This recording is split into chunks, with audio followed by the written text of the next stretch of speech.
Welcome to another great edition of Literacy Integrating Language Arts into the Classroom or content area into your ELA classroom. I'm sorry, it's been a long day with some wonderful sixth graders, but I'm glad to be here with students who are college students listening to me. I hope I don't bore you too much. So tonight and this week, I want to go over just what does your course module look like and what will you be asked to do. We're in standards and best practices in literacy. And for this module, of course, you want to use the Module 2 checklist. Then you also want to go ahead and do your readings because your readings are going to be a part of the instruction that I provide for you tonight. Then you will need to look at the Bagley case. There are actual two cases on here, Morningside and Bagley. And the standards will help you analyze these cases. Each of you have a PLC folder. So if I'm part of the ELA group and I click on the ELA group, I see my unit directions, my journaling directions, but then I also see a discussion board. And these two assignments are to be completed as a group. And on top of that, this goes into your disposition grade and part of your PLC grade. So you want to think about that, all of this discussion. It doesn't have to be extensive, but this is part of the interaction within the course, okay? And of course, if you have any questions, by all means, please email me, so on and so forth, and I'll help you, okay? Then you have below reading response options. That's where you're going to submit your reading response. 1, you have your PLC journal reflection. You will click on your PLC journal and you will start journaling. Your directions are in your PLC unit for whatever subject area you have. And then your written conversations too. So let's begin. We constantly talk about the gradual release of responsibility where I really focus you or hook the students, or students hook the students are hooked by the teacher. And so you notice that in your Module 2 checklist that I've provided. What is my learning goal, my objectives, what's my hook, the focus instruction, your guided instruction, and the collaborative learning, what your independent practice and your assessment. Of course, this is an online classroom, so it's just a little different, but I'm going to show you how to work. So welcome to my class, and let's get started. I'm going to leave this, I'm not going to put this in presentation mode so you can see it fully, but I will make it larger. Alright, today, boys and girls, we're going to be talking about, students, you're not boys and girls. I've been teaching sixth graders all day long and loving it, so I'm in the boys and girls phase, but you'll say that when you go into your classroom.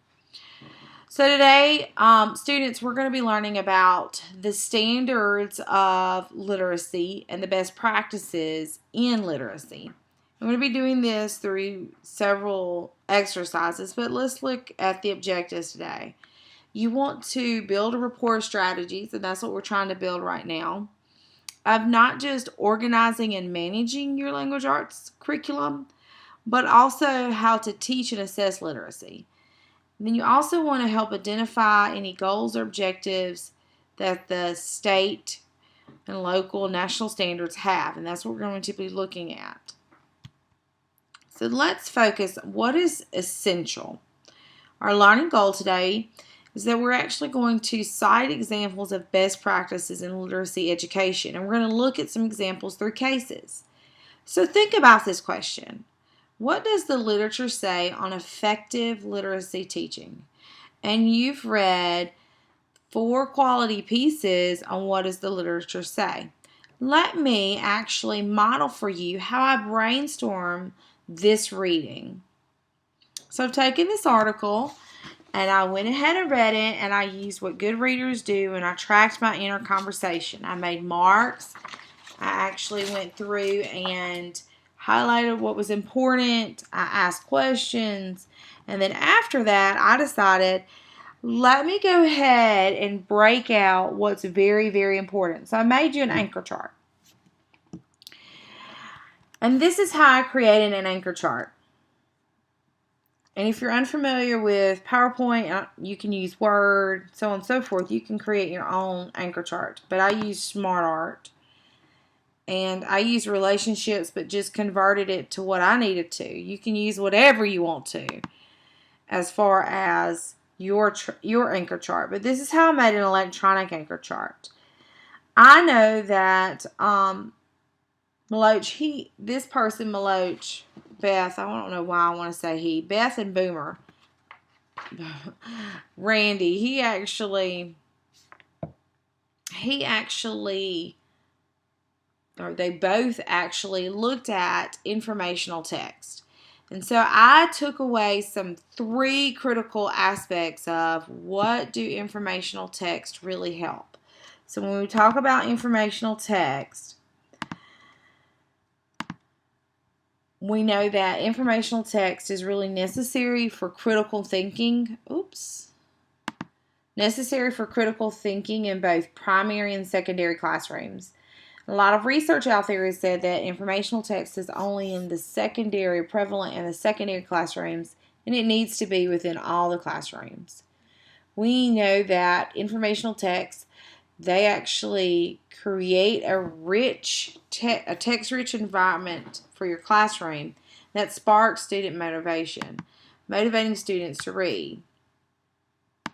And then informational text, students actually are exposed to different types of structures and genres, and this provides students acquisition and exposure, so when they get into more difficult classes and difficult assignments and different problem-based learning, as the higher they go into their education, whether it be in the K-12 setting or in the college setting and into the professions, they are actually already have an exposure to the different types of informational text that they would necessarily need.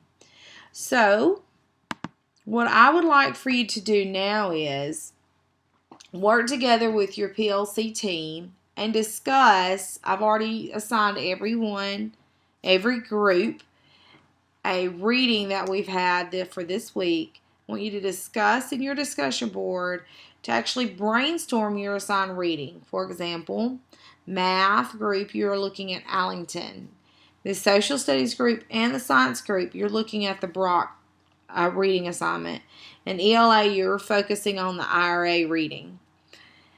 And then once you're actually discussed, just do a quick anchor chart. And you can either do one together. I don't care what avenue you go, PowerPoint, Word, whatever aspect, create one together. Very simple, but just think about an anchor chart. What are the big takeaways from here, okay? And so normally if I was in the classroom setting with my 6th graders, I would go ahead and let my 6th graders stop and brainstorm, and I wouldn't let them have very long. It needs to be very quick. I wouldn't pull out the huge anchor chart paper.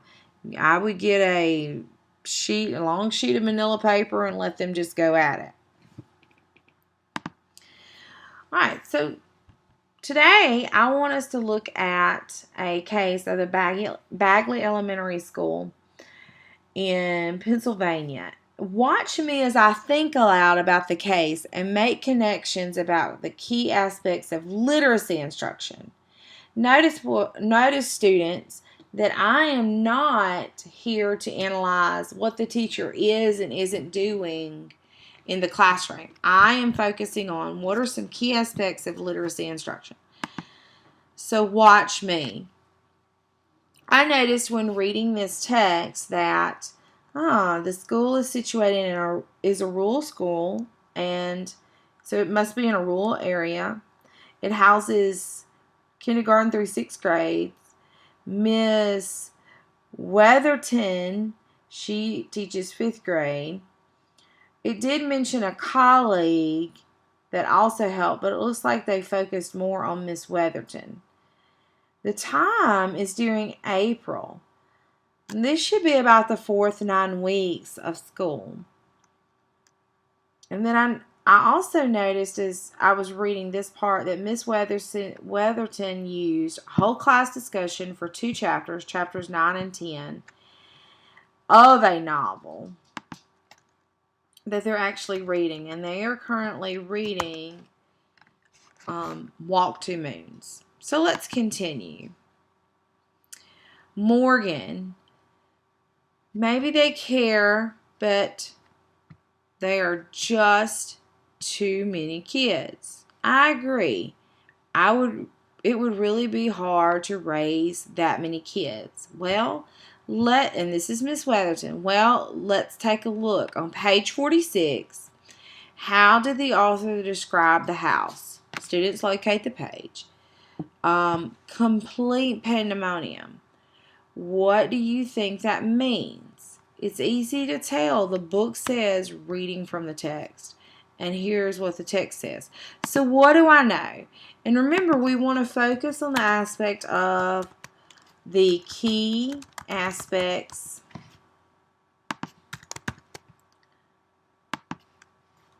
of literacy. Okay? Goodness. All right, those are what our focuses are. That's what our focus is, excuse me.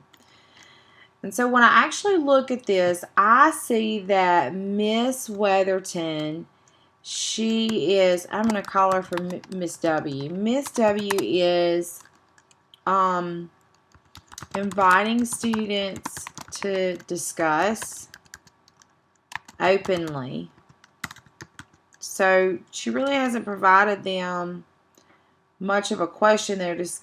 They're actually discussing. And if you see, Johnny starts it.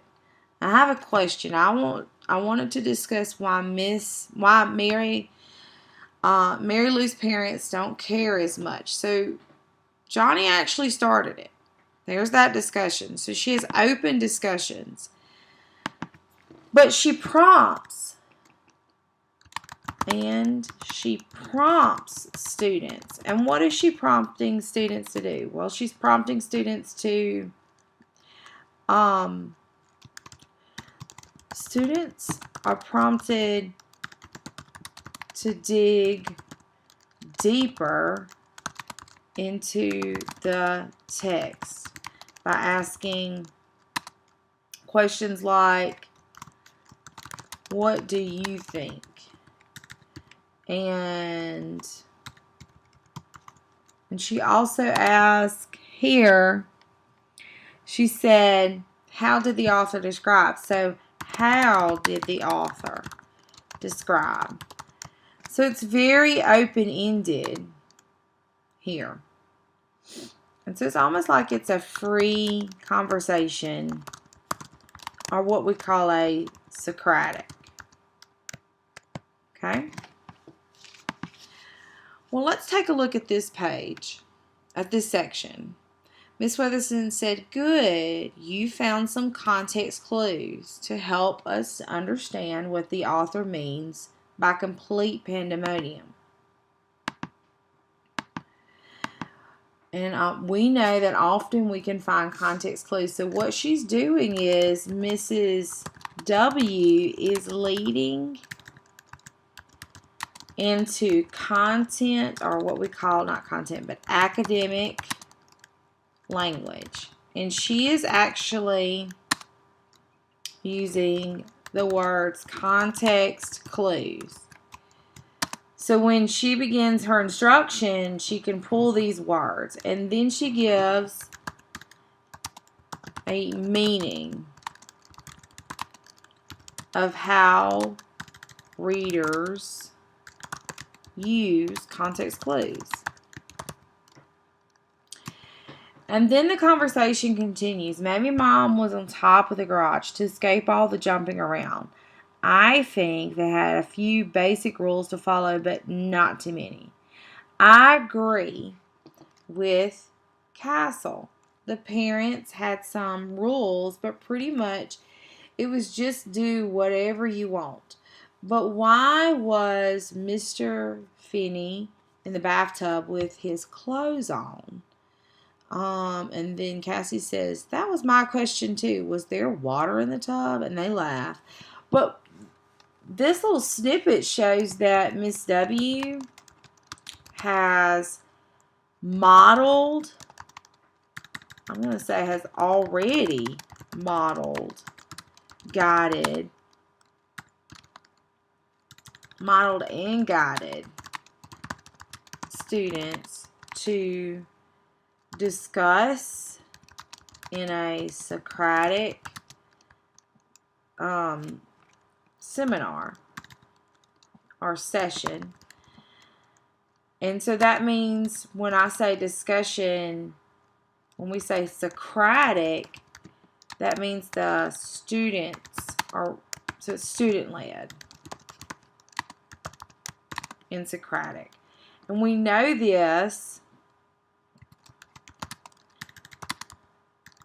We know this because you see things like, I agree with, and then you also see a question where it says, but why? And then you also have another agreement where it says, that was, oh goodness, that was my question too. And then they keep going on, they ask another question, and then with another question. And so this just doesn't come overnight for this class. Students, or for any class, students have to be conditioned to have this type of discussion. So let's look at another piece. The students continue to explore the text. Okay, so what are students doing right now? They're actually exploring the text. So students explore the text, with individual students initiating points of discussion. Students have marked sections. Oh, they marked that was an aha moment. They marked sections of the text by flagging them with mini sticky notes. So what students are doing, students are text coding by using sticky notes as flags. And what are they flagging? Well, they're flagging connections, questions, and predictions. It says they use bookmarks that have keys to the meaning of the symbols, and so they flag based on symbols. Well, this is text coding. And so Mrs. W uses and has taught text coding. Like, the students automatically know how to use this, and they go straight to it and not have to be told. And so, oh goodness. And so you notice right here where it says coding text. Well, that's a strategy. Okay? So the strategy used is coding, oh goodness, text. But what's the literacy skill?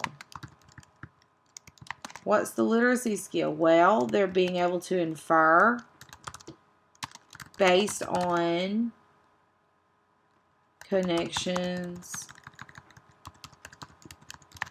questions, and predictions from the text.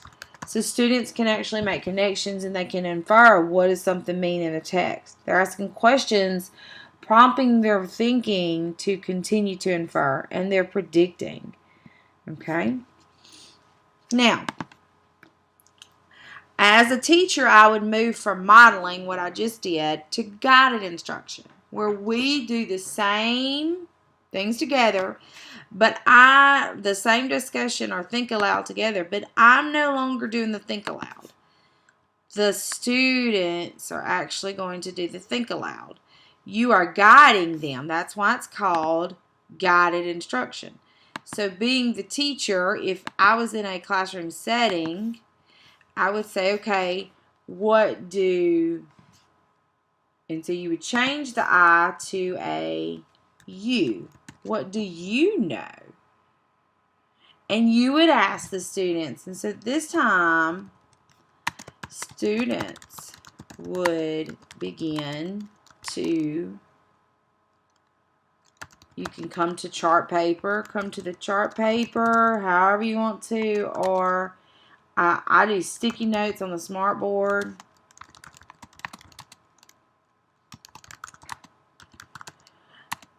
To write down what they know. And so that's important.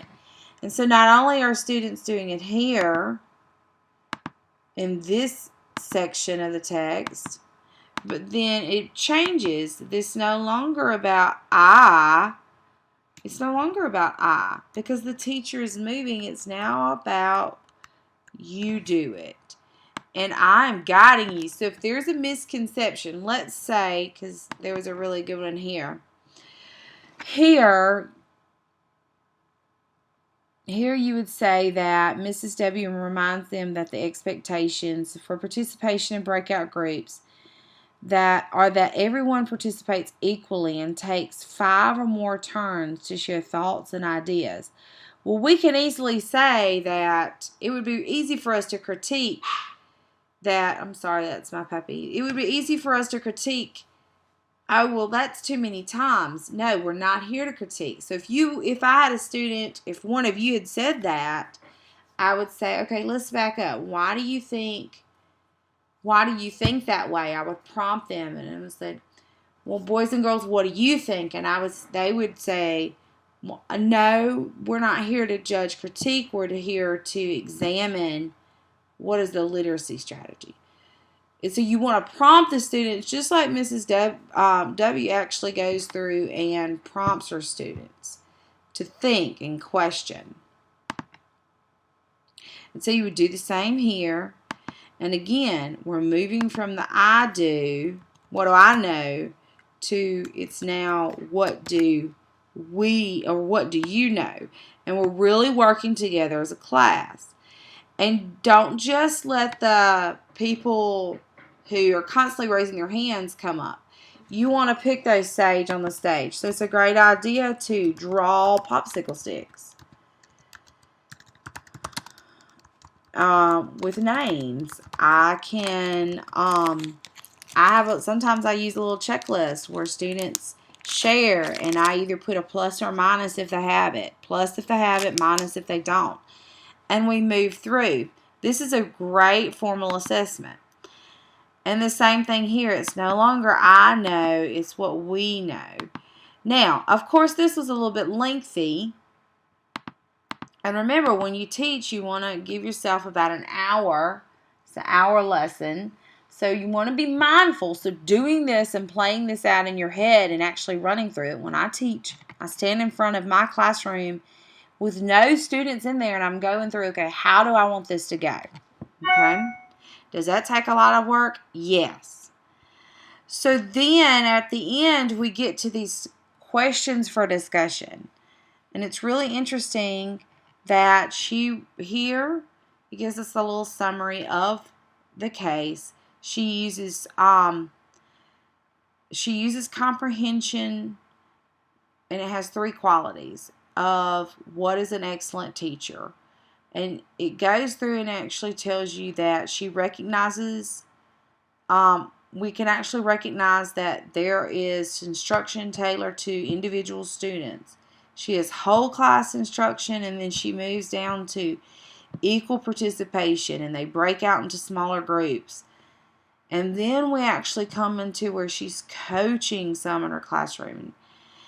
And she's actually letting the students become easy. There's an ease in her classroom, and the students actually going through the process. And I would have my students discuss these questions. You know, what did you find most interesting about this vignette? And did Miss W, did she actually scaffold the student conversations? It doesn't seem like she scaffolded here, but it doesn't seem like she had to do so much because they were already prompting each other. But she did I cannot talk today. She did provide support along the way. So these are some really good discussion questions to go through. So now that you've been guided, or you've guided your students when you're doing your lesson, then it's a good idea to actually look at the next case. And that's what you're going to do in your collaborative teams. You are going to look still in the same case, but it's Morningside Elementary, Pennsylvania. And you are actually going to discuss, what are you noticing about literacy instruction? And you're not really assessing the teacher, you're assessing the literacy instruction. And then you're going to move to independent practice, where you actually answer the two questions in the written conversations blog. So let me recap on what we've done. Today we've talked about how to pick out literacy instruction within a case. So you are reading this case, focusing on Morningside. And if you noticed here, I've provided for you, if you're not sure what to look at, I've provided for everyone the different standards. What do the standards look like for pre-K through elementary teachers? What should it look like, literacy instruction look like in your classroom if you're an elementary classroom teacher? And then the same thing here. I've provided what should literacy instruction look like in the content area teachers in middle and high school. So if you are, one day you become that social studies teacher in middle school, you don't just drop literacy. You continue to instruct literacy. And it looks a little different. And then what does literacy look like for reading classroom teachers in middle and high school? So I've provided these for you to kind of help you if you're not sure what to look for. And again, you are completing these two items and make an electronic anchor chart for this one. So from each group, I should have one electronic anchor chart, okay? And within your discussion board, and then I'll just collect all the anchor charts and put them together for everyone. I hope this has been a helpful session and has given you a little taste of what is gradual release of responsibility, where we actually hook you, where you're actually hooked. So we focus on the topic at hand, the standards. We build in an essential question and our learning goal. You're hooked. We try to grab you. We work a little bit together. And so you're already collaborating. And then I modeled for you. And then we do guided instruction, collaborate again, and then you have independent practice. I hope this has been helpful for you in understanding just a little bit. If you enjoy your evening and watching this video, sorry if I've been very monotone. Do better next time. Thank you so much. Bye.